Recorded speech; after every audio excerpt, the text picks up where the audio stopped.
24-এর গণঅভ্যুত্থানের পরবর্তী বাংলাদেশের আকাঙ্ক্ষা ছিল একটি দুর্নীতিমুক্ত, চাঁদাবাজি মুক্ত এবং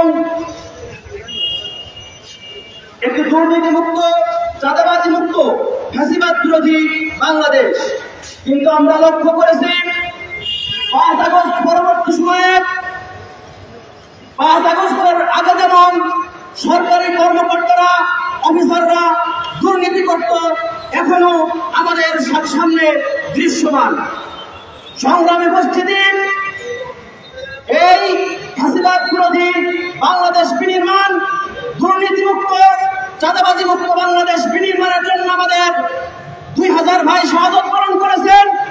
দীর্ঘ 15 বছরে আমাদের অনেক ভাই আহত হয়েছে, গুম হয়েছে এবং নির্যাতন, নিষ্পেষণ, জেল জুলুমের শিকার হয়েছে। আমরা 5 আগস্ট পরবর্তী বাংলাদেশকে যেভাবে দেখতে চেয়েছিলাম, আমরা সেইভাবে পাই নাই।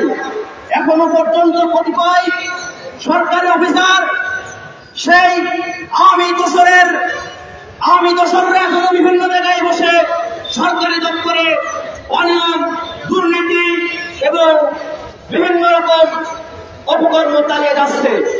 আমরা তদন্ত সাপেক্ষে এদের অপসারণের দাবি জানাই এবং আমরা লক্ষ্য করেছি শরণখোলা থেকে যেই ইউরোপে হরিণাকুণ্ডতে বদলি করা হয়েছে, ইতিপূর্বে আমরা 2 দিন কর্মসূচি পালন করেছি এবং বোঝানোর চেষ্টা করেছি তাকে যেন সেখানে প্রদান করা না হয়।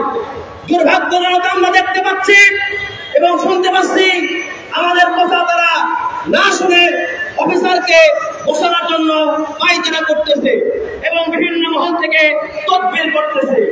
আমরা আজকে বলতে চাই, কোনোভাবেই এই যেখানে ছাত্রবৃন্দ আছেন, ঐক্যবদ্ধ আছেন, এই শহীদ রাকিবের হরিণাকুণ্ডতে দুর্নীতিপরায়ণ অফিসারকে আমরা দেখতে পারি না, কোনোভাবেই আমরা মেনে নেব না।